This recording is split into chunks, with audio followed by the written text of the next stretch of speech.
Sarah Mitchell was 28 years old when she inherited her grandmother's house in the small coastal town of Hartwick, Maine. She had never expected to receive anything from Eleanor Mitchell, a woman she had only met twice in her entire life. The first time was at a family wedding when Sarah was just 7 years old, and the second was at her father's funeral 15 years later. Eleanor had stood at the back of the church, dressed entirely in black, her silver hair pulled back in a tight bun. She had not spoken to anyone, and she left before the reception began. Sarah remembered thinking that her grandmother looked like a woman carrying the weight of something heavy and invisible. The letter from the lawyer arrived on a Tuesday morning in early October. Sarah was living in a small apartment in Boston, working as a graphic designer for a company that made greeting cards. Her life was ordinary in every way. She woke up, went to work, came home, and watched television until she fell asleep. She had no boyfriend, few close friends, and a collection of houseplants that she somehow managed to keep alive despite forgetting to water them for weeks at a time. The letter changed everything. Eleanor Mitchell had passed away at the age of 94, alone in the house where she had lived for over 70 years. According to the lawyer, she had specifically requested that the house and all its contents go to Sarah, her only grandchild. There was no explanation, no personal letter, nothing to indicate why Eleanor had chosen her, or what she expected Sarah to do with an old house in a town she had never visited. Sarah took a week off work and drove up the coast on a Friday afternoon. The drive took nearly 4 hours, and by the time she reached Hartwick, the sun was beginning to set over the ocean. The town was smaller than she had imagined, with a single main street lined with brick buildings that looked like they had been standing there for 100 years or more. There was a general store, a small library, a diner with a neon sign that flickered on and off, and a church with a white steeple that rose above the rooftops like a finger pointing toward the sky. The house was located at the end of a narrow road that wound through a dense forest of pine trees. When Sarah finally saw it, she stopped her car and simply stared. It was a Victorian mansion, 3 stories tall, with a wraparound porch and windows that reflected the orange and pink colors of the sunset. The paint was peeling in places, and the garden had grown wild with weeds and overgrown rose bushes. But there was something beautiful about it, something that made Sarah feel like she had stepped back in time. She unlocked the front door with the key the lawyer had sent her and stepped inside. The house smelled of dust and old books and something else, something faintly sweet that she could not identify. The furniture was covered with white sheets, and cobwebs hung from the chandeliers like delicate lace curtains. Sarah walked through the room slowly, taking everything in. There was a formal living room with velvet curtains and a marble fireplace. There was a dining room with a long table that could seat 12 people. There was a library filled with books from floor to ceiling, their spines faded and cracked with age. And then there was the music room. Sarah found it at the back of the house, through a set of double doors that had been left slightly open. The room was smaller than the others, with walls painted a deep shade of blue that reminded her of the ocean at twilight. In the center of the room stood a grand piano, its black surface covered with a layer of dust so thick that it looked almost gray. Sarah approached it slowly, her footsteps echoing on the hardwood floor. She ran her finger along the edge of the piano, leaving a trail in the dust, and felt a strange sense of recognition, as if she had been in this room before, although she knew that was impossible. She sat down on the bench and lifted the cover from the keys.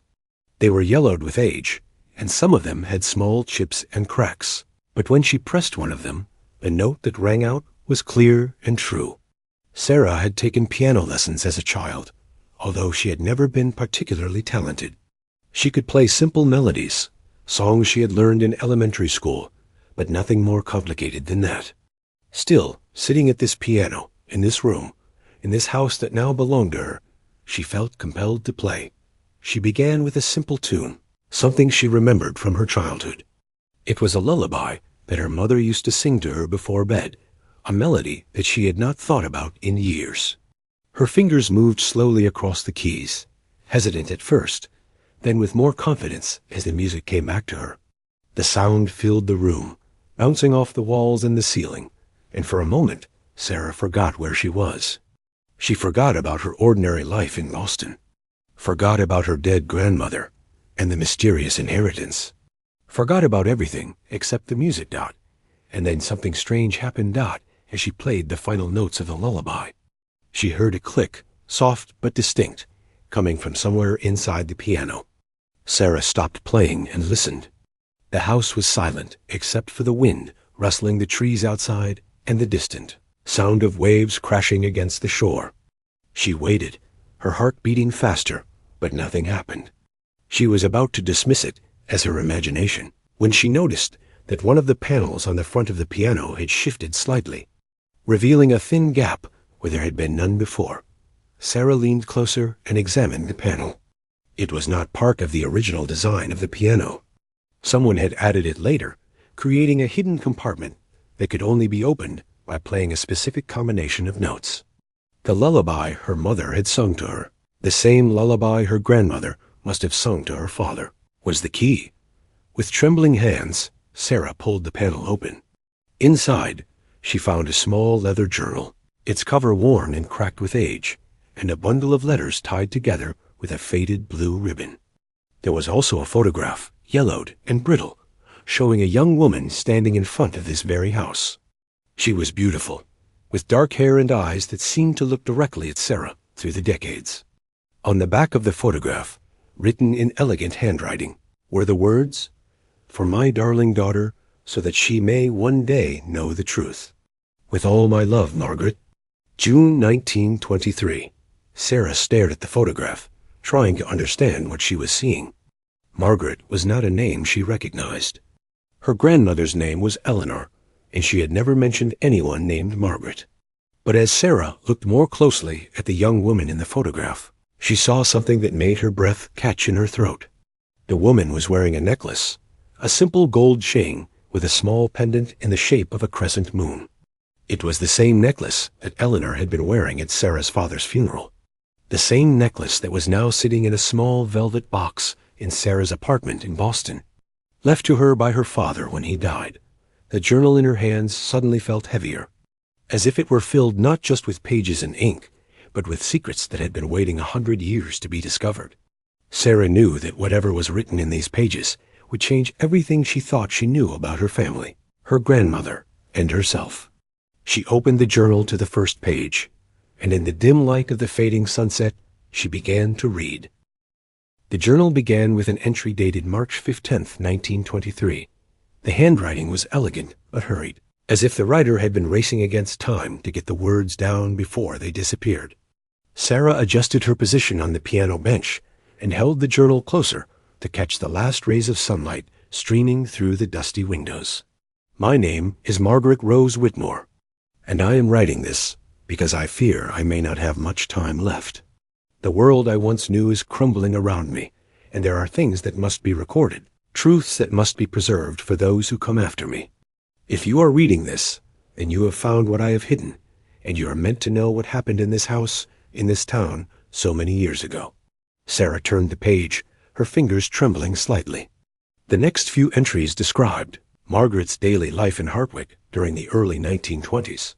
She was the daughter of William Whitmore, one of the wealthiest men in the region, who had made his fortune in shipping and trade. The house that Sarah now owned had been built by William as a wedding gift for his wife, Catherine, and Margaret had grown up within its walls, surrounded by luxury and privilege. But despite her comfortable life, there was a sadness in Margaret's words, a longing for something that seemed always just out of reach. "Father believes that money can solve any problem," Margaret wrote in an entry dated April 2nd, 1923. "He thinks that if he gives me enough dresses, enough jewelry, enough parties and admirers, I will be happy. But he does not understand that the things I want cannot be bought. I want to be free. I want to make my own choices. I want to love whom I choose to love, not whom he chooses for me." Sarah continued reading, drawn deeper into Margaret's world with every page. She learned that William Whitmore had arranged for Margaret to marry a man named Charles Beaumont, the son of a business partner who lived in New York.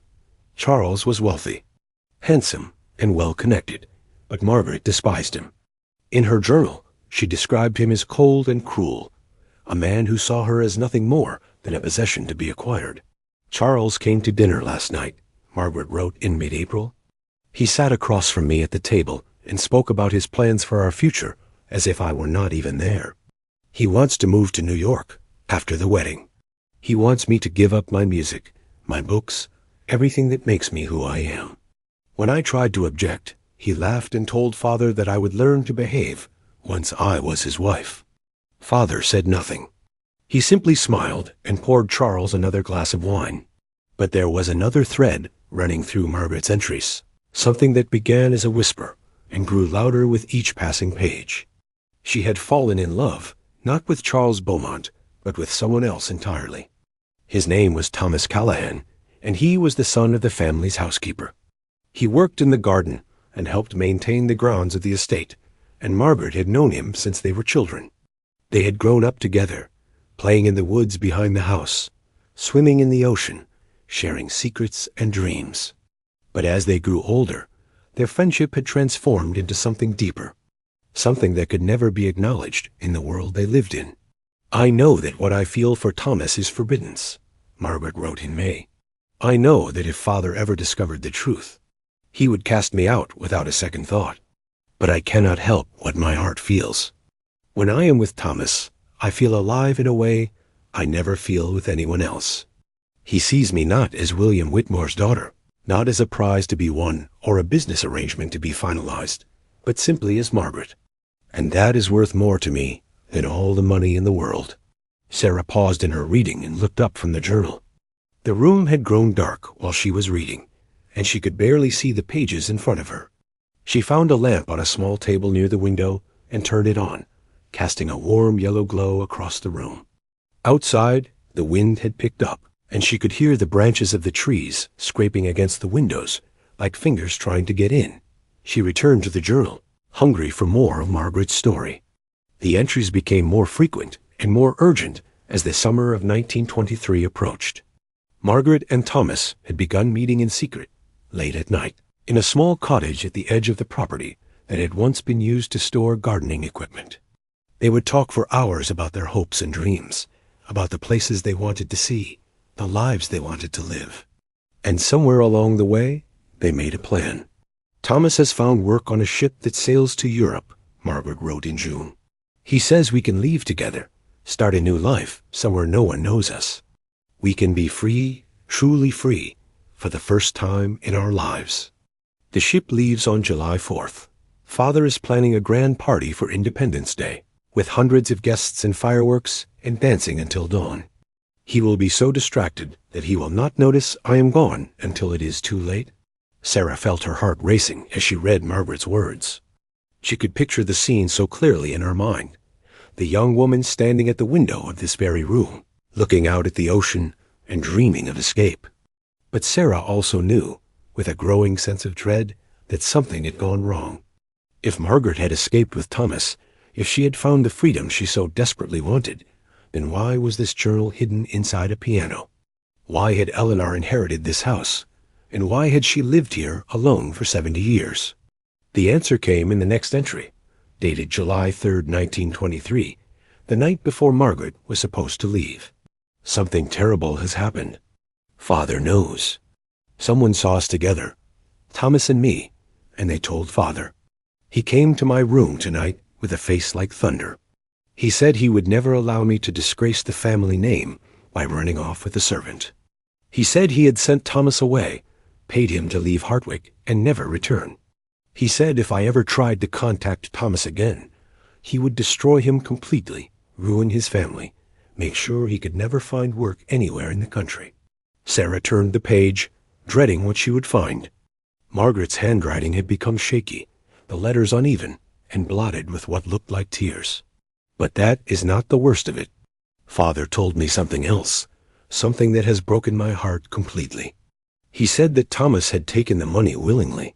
He said that Thomas had never loved me, that he had only been using me to get to my father's fortune. Father showed me a letter, supposedly written by Thomas, in which he admitted everything and asked for payment in exchange for his silence. I do not want to believe it. I cannot believe it. But the letter was in Thomas's handwriting. I am sure of it. Could I have been so wrong about him? Could the man I loved have betrayed me so completely? The journal entries became sporadic after that night. Margaret wrote about her wedding to Charles Beaumont, which took place in September of 1923. She described it as a funeral rather than a celebration, a day when she buried the last pieces of herself. She moved to New York with her new husband and tried to be the wife he wanted her to be. But she never forgot Thomas, never stopped wondering what had really happened on that July night. And then, in an entry dated December 1923, Margaret made a discovery that changed everything.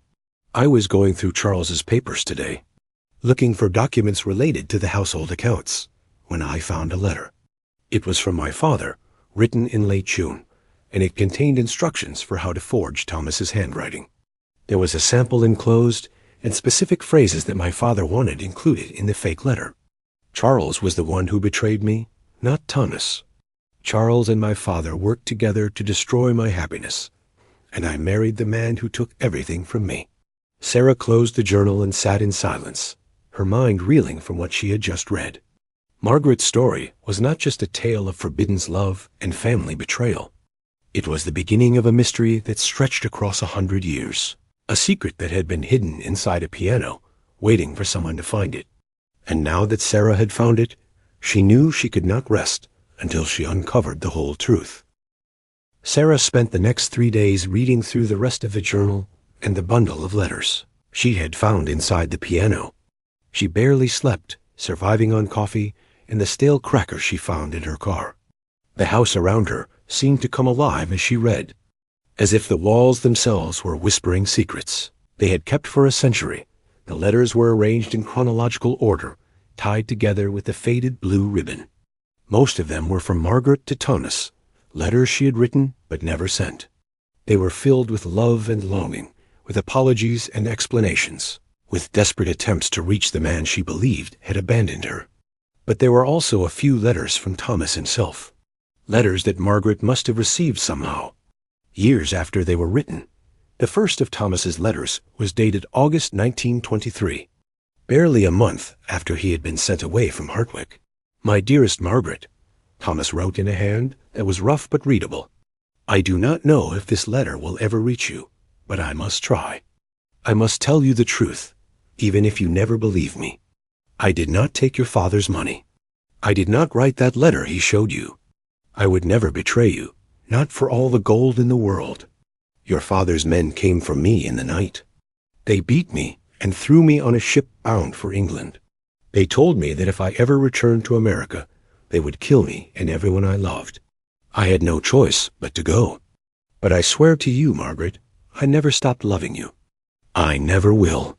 Sarah felt tears prick at her eyes as she read Thomas's words. She could hear the desperation in every sentence, the pain of a man who had lost everything and had no way to fight back. She wondered if Margaret had ever received this letter. If she had ever known the truth about what happened to Thomas Dot. The answer came in Margaret's journal. In an entry dated January 1924, a letter arrived today from England. I do not know how it found me, but it did. Thomas is alive. He is working on the docks in Liverpool, barely surviving, but he is alive. And he still loves me. The letter was old, sent months ago, but it reached me at last. I know now that my father lied to me. I know that Thomas was innocent, that he was taken from me by force. But what can I do? I am married to Charles. I am trapped in a life I never wanted.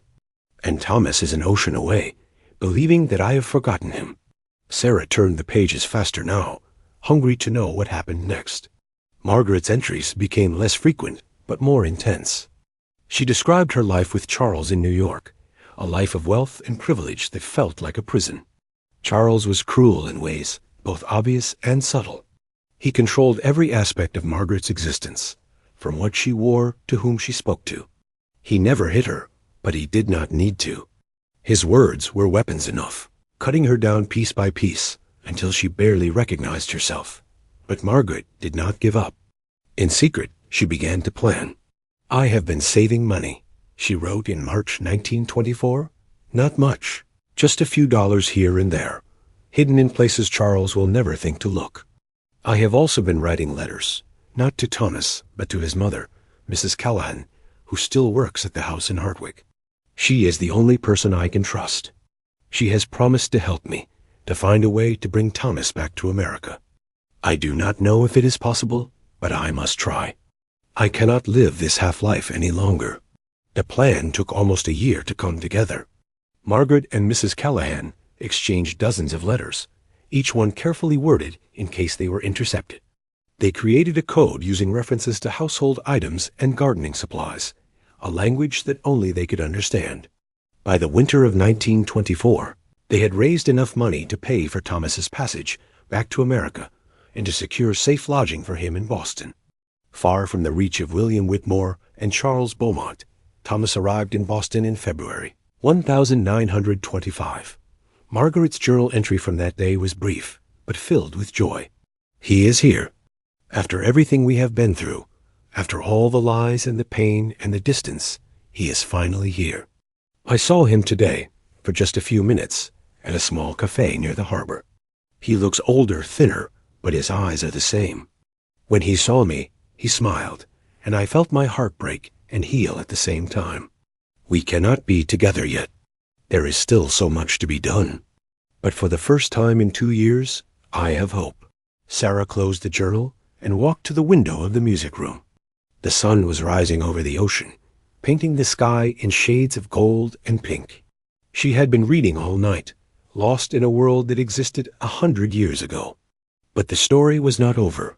Margaret and Thomas had been reunited. But what happened next? How did Eleanor fit into all of this? And why had these secrets been hidden for so long? She returned to the journal and found the answer in the pages that followed. Margaret and Thomas had continued to meet in secret throughout the spring of 1925. They knew they could not be together openly, not while Margaret was still married to Charles. But they made a new plan, bolder than the first. They would run away together, not to Europe this time, but to the American West, to California, where no one knew them and they could start fresh. But Margaret discovered something that changed everything. In May 1925, she learned that she was pregnant. "I am carrying Thomas's child," she wrote, her words a mix of terror and wonder. "I have known for weeks, but I could not bring myself to write it down, as if putting it on paper would make it too real. Charles does not know. He has not touched me in months, so there is no way he could believe the child is his. If he finds out, I do not know what he will do. But I cannot give up this baby. This child is the only good thing to come from all this darkness. This child is proof that love can survive even the worst betrayal." Margaret's entries became more urgent after that. She knew she had to leave before her pregnancy became obvious, before Charles discovered the truth. She and Thomas planned to leave in July, exactly 2 years after their original escape plan had been destroyed. But just as before, fate had other plans. "Charles has found out," Margaret wrote on June 28, 1925. "I do not know how, but he knows about Thomas. He knows about the baby. He came to my room tonight with a look in his eyes that I have never seen before. He said he would kill Thomas. He said he would make sure I never saw my child. He said I belonged to him and that he would never let me go." The next entry was dated 2 weeks later, and the handwriting was different. It was shakier, as if written by a hand that was weak or injured. "I am safe. Thomas found me and took me away from that house, from that man, from that life. We are hiding in a small town in Massachusetts, waiting for the right moment to continue our journey west. Charles is looking for us. He has hired men to track us down. But Thomas says we will make it. He says he will protect me and our baby, no matter what." Sarah turned the page and found that the next entry was dated almost 3 months later. The baby had been born, a healthy girl with dark hair and her mother's eyes. Margaret named her Eleanor, after Thomas's grandmother, who had passed away the year before. "She is perfect," Margaret wrote. "When I hold her in my arms, I forget about everything else. I forget about my father and Charles, and all the pain they caused. I see only her, only this tiny life that Thomas and I created together. She is our miracle, our second chance, are proof that love is stronger than hate. But the journal ended abruptly after that entry. There were only a few more pages, and they were blank. Sarah stared at the empty pages, her mind racing with questions. What happened to Margaret and Thomas? How did Eleanor end up in Hardwick, living alone in this house for 70 years? And why had she never told anyone about her true parents? Sarah knew she had to find the answers. She gathered the journal and the letters and the photograph and placed them carefully in her bag. Then she left the music room and walked out into the morning light, determined to uncover the truth about the woman in the photograph and the secret that had been hidden for 100 years. Sarah knew that the answers she sought would not be found in the house alone. She needed to learn more about the people who had lived in Hardwick 100 years ago, the families whose lives had intersected with Margaret's in ways that changed everything. She decided to start at the local library, a small brick building on Main Street that looked like it had been standing since the town was founded. The librarian was an elderly woman named Ruth, who had lived in Hardwick her entire life. She had white hair that she wore in a loose bun and glasses that hung from a chain around her neck. When Sarah explained that she was researching the history of her grandmother's house, Ruth's eyes lit up with recognition. "The Whitmore house," Ruth said, nodding slowly. "I wondered when someone would come asking about that place. Your grandmother kept to herself, you know. 70 years in that house, and I could count on one hand the number of times I saw her in town. But I remember the stories my mother used to tell about the Whitmores. They were the most powerful family in Hardwick back in the day. Owned half the businesses on this street." Sarah asked Ruth if she knew anything about William Whitmore's daughter, Margaret. The old woman's expression changed, becoming more guarded, as if Sarah had touched on a subject that was still sensitive after all these years. "Margaret Whitmore," Ruth said quietly. "Now there's a name I haven't heard in a long time. She was before my time, of course, but my mother knew her. They were close in age, though they moved in very different circles. My mother said Margaret was beautiful, the kind of beautiful that made people stop and stare. But she was sad, too. My mother always said there was something haunted about her eyes, like she was looking at something the rest of us couldn't see." Ruth led Sarah to a section of the library that contained old newspapers and historical records. Together, they searched through yellowed pages and faded photographs, piecing together the story of the Whitmore family. Sarah learned that William Whitmore had died in 1930, just 5 years after Margaret's disappearance. The official cause of death was a heart attack, but Ruth said there were rumors that he had never recovered from the shame of losing his daughter. "He searched for her for years," Ruth explained. "Hired private detectives, offered rewards, even went to Europe himself looking for her. But he never found her. It was like she had vanished into thin air. And when he died, the house and all his money went to his wife, Catherine. She lived there alone until she passed in 1945, and then the house sat empty for almost 10 years. Sarah's heart was pounding as she listened to Ruth's words. She knew things that Ruth did not, secrets that had been hidden in the piano for a century. But she also had questions that only the historical records could answer. What happened to the house after Catherine died? Sarah asked Doc. Ruth pulled out a large ledger from one of the shelves and flipped through the pages, until she found what she was looking for. Here it is. In 1955, the house was purchased by a woman named Eleanor Mitchell. She paid cash for it, which was unusual for that time. The records say she was a widow from Massachusetts, though there's no mention of a husband or any family. She lived there alone for the next 70 years, until she passed away last month. Sarah stared at the entry in the ledger, her mind racing. Eleanor had come to Hardwick in 1955, 30 years after Margaret had disappeared with Thomas and their newborn baby. She had bought the house where her mother had grown up, the house where all the pain and betrayal had begun. But why? And what had happened in those 30 years between Margaret's disappearance and Eleanor's return? Ruth seemed to sense that Sarah was processing something important. She placed a gentle hand on Sarah's arm and spoke softly. "There's something else you should know. About 10 years ago, before your grandmother's health started to decline, she came into the library looking for information. She was searching for records about a family named Callahan. Mrs. Callahan had been the housekeeper at the Whitmore, house back in the 1920s. She had a son named Thomas who worked in the gardens. My mother remembered him too. She said he was a kind young man, always smiling, always helping people. But he disappeared around the same time as Margaret. Some people said he had run off to Europe. Others said something worse had happened to him. No one knew for sure. Sarah felt a chill run down her spine.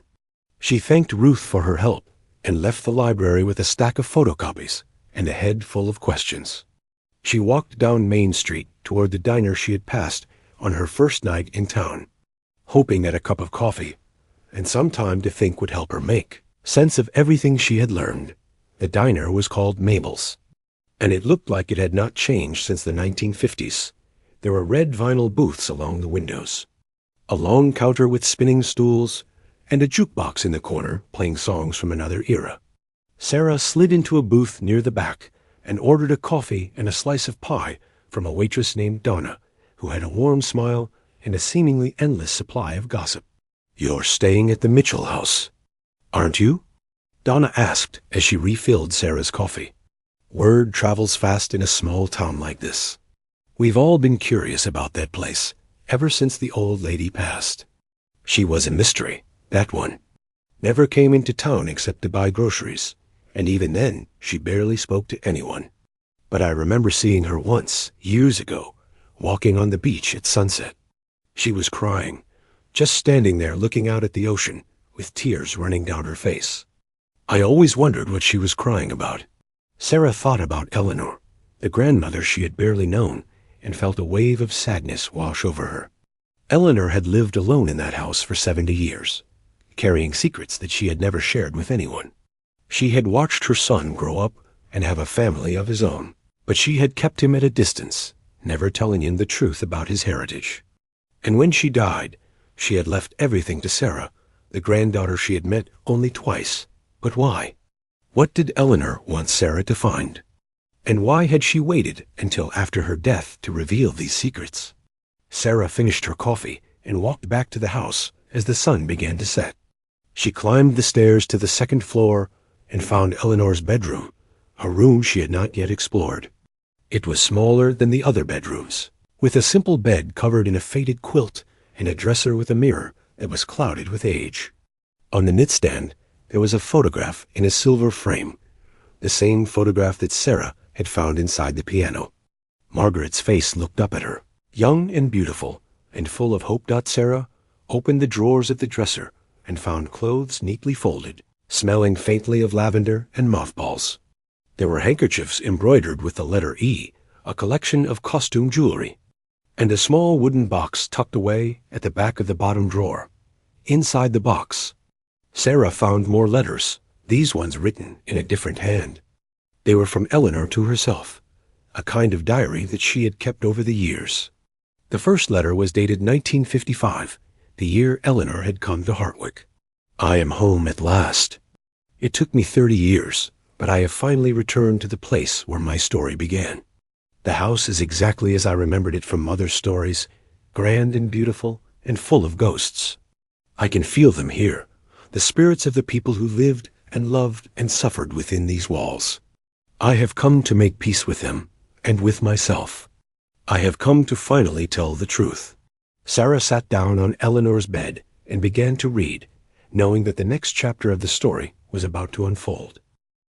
Eleanor's letters told the story of what happened after Margaret's journal ended. They filled in the gaps that had haunted Sarah since she first opened the hidden compartment in the piano, and they revealed a truth that was more tragic and more beautiful than anything Sarah could have imagined. Margaret and Thomas had made it to California in the fall of 1925, traveling under assumed names and hiding from the men Charles Beaumont had sent to find them. They settled in a small town near San Francisco, where Thomas found work as a carpenter, and Margaret gave piano lessons to the children of the neighborhood. They lived simply but happily, raising their daughter Eleanor in a home filled with love and music. Mother used to play the piano every evening after dinner, Eleanor wrote in one of her letters. She would sit at the old upright we kept in the parlor and play the most beautiful melodies. Father would sit in his chair with his eyes closed, listening, and I would curl up on the rug at her feet and feel like the luckiest girl in the world. Those are my happiest memories, the three of us together in that little house, safe from the world outside. But their happiness was not meant to last. In 1932, when Eleanor was 7 years old, Thomas fell ill with pneumonia. Medical care was expensive, and the Great Depression had left the family with little savings. Margaret worked tirelessly to care for him. But despite her efforts, Thomas died on a cold November night, just as the first rains of winter began to fall. Mother was never the same after Father died, Eleanor wrote. She continued to teach piano, continued to care for me, continued to put one foot in front of the other each day. But the light had gone out of her eyes. She became a ghost, moving through the world but not really living in it. I was too young to understand then, but I know now that she had lost more than just her husband. She had lost the person who made her feel safe, who made her feel whole, who made all the suffering worth it. Margaret lived for another 10 years after Thomas's death. She watched Eleanor grow from a child into a young woman, saw her graduate from high school, and get a job at a local bookstore. But she never fully recovered from her grief, and in 1942, at the age of 42, she passed away peacefully in her sleep. I was 17 when Mother died, Eleanor wrote. I remember sitting by her bedside, holding her hand, listening to her breathe. She had been sick for weeks, but I kept hoping she would get better. I kept believing that if I loved her enough, she would stay. But love is not always enough. Sometimes people are just too tired to go on. Before she died, Margaret told Eleanor the truth about her origins. She told her about William Whitmore and the grand house in Hartwick. She told her about Charles Beaumont and the arranged marriage that had nearly destroyed her. And she told her about the secrets hidden inside the piano, the journal and the letters and the photograph that told the story of a love that refused to die. Mother made me promise to go to Hartwick someday, Eleanor wrote. She said the house was rightfully mine, that I was the true heir to the Whitmore fortune. But more than that, she wanted me to know where I came from. She wanted me to understand the sacrifices she and Father had made so that I could live a free life. She said the secrets in the piano would explain everything, that they would help me understand who I really was. But Eleanor did not go to Hartwick right away.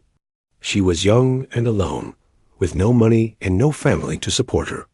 She got a job, worked hard, and eventually married a man named Robert Mitchell, a kind and gentle man who worked as a school teacher. They had a son together, named James, and built a life in Massachusetts that was quiet and ordinary and happy. I thought about Hartwick often over the years, Eleanor wrote. I wondered about the house where Mother had grown up, the piano where she had hidden her secrets, the ocean she had described in her stories. But I was afraid to go back. I was afraid of what I might find, what old wounds I might reopen. And so I stayed away, telling myself that the past was better left buried. Everything changed in 1954 when Robert died suddenly of a stroke. He was only 50 years old, and his death left Eleanor devastated. She found herself alone again, just as she had been when her mother died. But this time, she was not a young woman with her whole life ahead of her. She was a widow in her 30s, with a son to raise and a future that suddenly seemed very uncertain. After Robert died, I could not stop thinking about Mother's last words, Eleanor wrote. She had asked me to go to Hartwick, to reclaim my heritage, to finally tell the truth about what had happened to her and Father. I had put it off for so long, always finding excuses, always telling myself there would be more time. But Robert's death taught me that time is not guaranteed. If I was going to honor my mother's wish, I had to do it now. In 1955, Eleanor left her son James with Robert's parents and traveled to Hartwick for the first time. She arrived on a gray October morning, the same time of year when Sarah would arrive 60 years later. The house was empty and neglected, having sat vacant for a decade since Catherine Whitmore's death. But Eleanor felt an immediate connection to the place, as if she had come home after a long journey. I walked through the rooms where Mother had spent her childhood, Eleanor wrote. I touched the walls she had touched, looked out the windows she had looked out, sat at the piano where she had learned to play. And I knew, with absolute certainty, that I was meant to be here. This was my home. The home my mother had been denied, the home that should have been hers. I would reclaim it, not for myself, but for her. Eleanor used the last of her savings to buy the house. She moved in with her son James, who was 10 years old at the time, and set about restoring the property to its former glory. She repaired the roof, painted the walls, cleared the overgrown gardens, and brought the old house back to life. But she never told anyone the truth about who she was. She never revealed that she was Margaret Whitmore's daughter, that she had as much claim to the Whitmore legacy as anyone. She kept her mother's secrets, hiding the journal and the letters inside the piano, waiting for the right time to reveal them. I do not know why I kept silent all these years. Eleanor wrote in a letter dated 1995 when she was 70 years old. Perhaps I was afraid that no one would believe me. Perhaps I was protecting my son and his family from the scandal that would surely follow. Or perhaps I was simply not ready to let go of the secrets that had defined my life. Whatever the reason, I know now that the time for silence is ending. Someone will come after me, someone who is meant to find the truth. And when they do, they will finally understand. Sarah put down the letter and wiped the tears from her eyes. She understood now why Eleanor had left the house to her, why she had been chosen to uncover these secrets.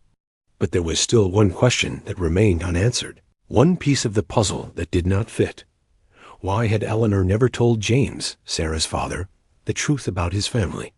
Why had she kept him in the dark about his true heritage, allowing him to live his entire life without knowing who he really was?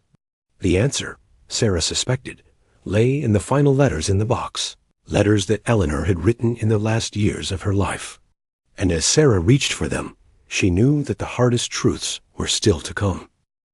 The final letters in Eleanor's collection were written over the course of 20 years, from 1995 to 2015, when Eleanor was in her 80s and 90s. They were not addressed to anyone in particular, but rather seemed to be Eleanor's way of processing her thoughts and feelings as she neared the end of her life. And they answered the question that had been burning in Sarah's mind since she first discovered the secrets in the piano. James asked me again today about his father. Eleanor wrote in 1998, "He is a grown man now, with a family of his own, but he still has questions about where he comes from. He wants to know why I never talk about the past, why I have no photographs of my parents, why I seem to carry such a heavy burden on my shoulders." I wanted to tell him the truth. I wanted to sit him down and explain everything, the whole long story of Margaret and Thomas and the secrets they carried. But when I opened my mouth, the words would not come. Sarah read on, her heart aching for the grandmother she had never known. Eleanor's letters revealed a woman who had spent her entire life trapped between two worlds. On one hand, she wanted desperately to honor her mother's memory, to tell the truth about what had happened to Margaret and Thomas, to reclaim the Whitmore legacy that was rightfully hers. But on the other hand, she was terrified of the consequences, afraid of what the truth might do to her son and his family. The Whitmore name still carries weight in this town. Eleanor wrote in 2003, "I have heard people speak of William Whitmore as if he were a saint, a great man who built this community from nothing. They do not know the truth about what he did to my mother, how he destroyed her happiness and drove her away from everything she loved. And I am afraid that if I tell them, they will not believe me. They will think I am a liar, a fraud, an old woman making up stories for attention. And even if they do believe me, what good would it do? William is dead. Charles is dead. Everyone who was responsible for my mother's suffering is gone. The truth would only hurt the living." Sarah understood Eleanor's fear, but she also felt a growing frustration. How could Eleanor have kept this secret for so long?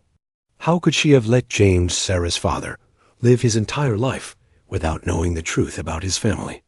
It seemed like a betrayal, a decision that denied James the chance to understand his own history. But as Sarah continued reading, she began to see things from Eleanor's perspective. The letters revealed a woman who had tried multiple times over the years to tell James the truth. But each time, something had stopped her. "I almost told James the truth at his wedding," Eleanor wrote in a letter dated 1975. "He was so happy that day, so full of hope for the future. I watched him dance with his new wife, and I thought about my mother dancing with my father in that little cottage at the edge of the Whitmore property. I wanted to give him that connection to his past, to let him know that he came from a love story as beautiful as his own. But then I saw the way people looked at him, with respect and admiration, and I realized that the truth might take that away. If people knew he was the great-grandson of a servant, the product of a scandal that had rocked this community a century ago, they might treat him differently. I could not bear to see my son diminished in any way. Sarah felt a lump form in her throat. She thought about her father, James, who had passed away 3 years ago. He had been a quiet man, kind and gentle, much like the grandfather Sarah had never met. He had worked as an accountant for most of his life, raised Sarah with love and patience, and never once complained about his lot in life. But there had always been something sad about him, something incomplete, as if he were searching for a piece of himself that he could never find out. Now Sarah understood. James had sensed that there were secrets in his family, had felt the weight of the things his mother refused to tell him, and that not knowing had haunted him his entire life. "I made a terrible mistake," Eleanor wrote in one of her final letters, dated 2020. "I thought I was protecting James by keeping the truth from him. I thought silence was safer than honesty, that secrets were better than scandal. But I was wrong. All I did was pass my burden on to him, let him carry the weight of the unknown without giving him the tools to understand it. And now it is too late. James is gone, taken from me before I could find the courage to tell him the truth." Sarah put down the letter and let the tears fall freely. Her father had died without ever knowing who he really was. He had lived his entire life in the shadow of secrets he could not understand. And Eleanor had let him go to his grave without answers. But then Sarah read the next letter, and everything changed. "James is gone, but Sarah is still here," Eleanor wrote. "My granddaughter, the child I met only twice but thought about every single day. She has her mother's eyes and her father's quiet strength, but there is something else in her, something I recognize. She has the same restless spirit as Margaret, the same hunger for truth that drove my mother to risk everything for love. If anyone can understand what happened, if anyone can carry this story forward and finally set things right, it is Sarah." Eleanor's final letter was dated just 2 months before her death. Her handwriting was shaky, barely legible, but the words were clear. "I am leaving everything to Sarah. The house, the piano, the secrets hidden inside. I am trusting her to do what I could not, to tell the truth and to honor the memory of those who came before. I know it is a lot to ask of a young woman I barely know, but I have faith in her. I have faith that she will understand why I did what I did, and that she will forgive me for my silence. And I hope that one day she will play the piano in the music room, just as Margaret did so many years ago, and feel the presence of all the people who loved her, even from beyond the grave." Sarah closed the box of letters and sat in silence for a long time. The sun had set hours ago, and the house was dark except for the single lamp on Eleanor's knitstand. Outside, she could hear the ocean waves crashing against the shore. The same waves that Margaret and Thomas had heard 100 years ago. She thought about everything she had learned over the past few days. The love story between Margaret and Thomas, the betrayal by William and Charles, the long years of silence and secrets. She thought about Eleanor, the grandmother who had carried this burden alone, and about James, the father who had died without knowing the truth. And she thought about herself, Sarah Mitchell, a 28-year-old graphic designer from Boston who had inherited a house full of ghosts. She had come to Hartwick expecting nothing, and she had found everything. She had found a family history more complicated and more beautiful than she could have imagined. She had found answers to questions she did not even know she had been asking, but she also found a responsibility. Eleanor had trusted her with these secrets, had chosen her to finally tell the truth. And Sarah knew she could not let her grandmother down. She stood up from Eleanor's bed and walked downstairs to the music room. The piano was waiting for her, its keys gleaming faintly in the moonlight that streamed through the windows. Sarah sat down on the bench and placed her fingers on the keys, just as she had done on her first night in the house, and then she began to play. 6 months after Sarah first arrived in Hartwick, the town held a ceremony to honor the memory of Margaret Whitmore and Thomas Callahan. It was held on the 4th of July, exactly 100 years after the night their first escape plan had been destroyed by lies and betrayal. The whole town came out, gathering on the lawn of the Whitmore house, which Sarah had restored to its original beauty god. Sarah stood on the porch of the house she now called home, looking out at the crowd that had assembled. There were faces she recognized: Ruth from the library, Donna from the diner, and dozens of others who had become friends over the past months. And there were faces she did not recognize, people who had traveled from far away to hear the story that Sarah was about to tell Dot. It had not been easy to get to this point. After reading Eleanor's letters, Sarah had known she needed to share the truth, but she had not known how. She had spent weeks researching, gathering evidence, and piecing together the final details of the story. She had found records in old archives that confirmed Margaret's marriage to Charles Beaumont and his subsequent death in a car accident in 1935. She had discovered Thomas Callahan's death certificate, filed in San Francisco in 1932, listing his occupation as carpenter and his wife as Margaret Whitmore Callahan. And she had found, in a dusty courthouse basement, the original forged letter that William Whitmore and Charles Beaumont had used to tear Margaret and Thomas apart. The letter had been the key to everything. It was proof that Thomas had been innocent, that he had never betrayed Margaret, that the whole separation had been based on a lie. When Sarah showed it to a handwriting expert, he confirmed that the letter did not match Thomas's actual handwriting samples. It was a forgery, just as Margaret had suspected all those years ago. Sarah had written an article about her discoveries and submitted it to the local newspaper. The editor had been skeptical at first, but after seeing the evidence, he agreed to publish the story. It had run 3 weeks ago on the front page of the Hartwick Herald, under the headline, "A Century of Secrets: The True Story of Margaret Whitmore and Thomas Callahan." The response had been overwhelming. People had come forward with their own memories and stories, filling in details that Sarah had not known. She learned that Mrs. Callahan, Thomas's mother, had died in 1940, still believing that her son had abandoned Margaret for money. She learned that Catherine Whitmore had spent her final years in regret, having realized too late the harm her husband had caused. And she learned that Eleanor, in her quiet way, had done more for this community than anyone knew, donating money anonymously to the library, the church, and the local school. Standing on the porch with the sun setting over the ocean, Sarah prepared to share the story one final time. She held in her hands Margaret's journal, the same journal that had started this whole journey. She had read it so many times that she could recite certain passages from memory. But today, she would read from it aloud, letting Margaret's own words tell the story. 100 years ago, Sarah began, her voice carrying across the crowd, a young woman named Margaret Whitmore fell in love with a man named Thomas Callahan. They were from different worlds, different social classes, different backgrounds. But their love was real, and it was strong, and it survived things that would have destroyed lesser souls. Sarah told the crowd everything. She told them about William Whitmore's scheme to separate Margaret and Thomas, about the forged letter and the forced exile.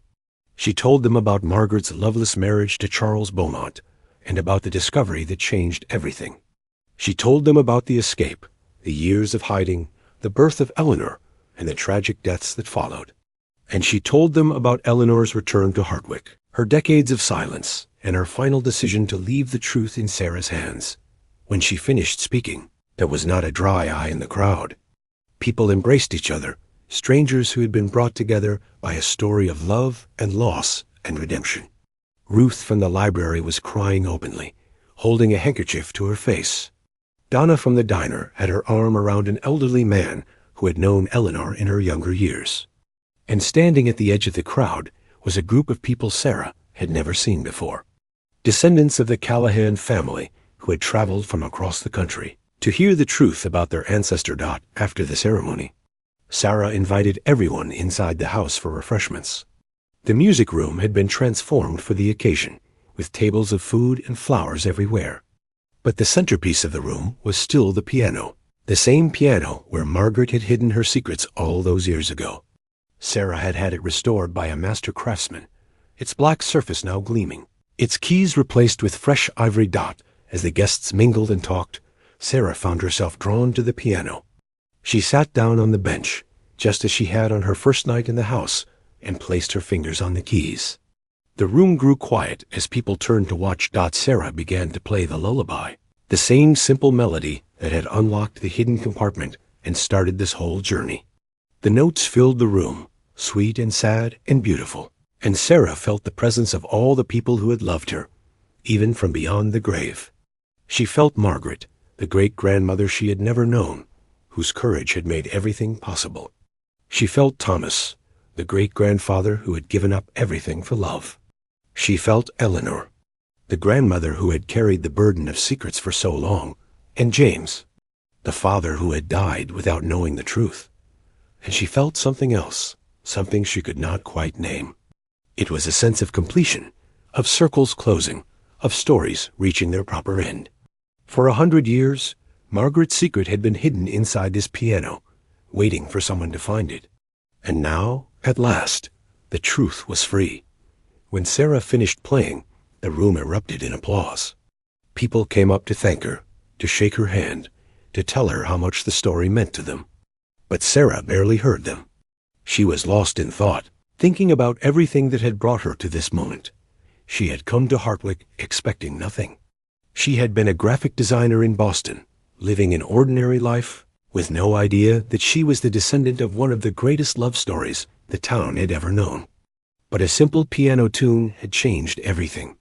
It had led her to a century-old secret that had transformed her understanding of who she was and where she came from.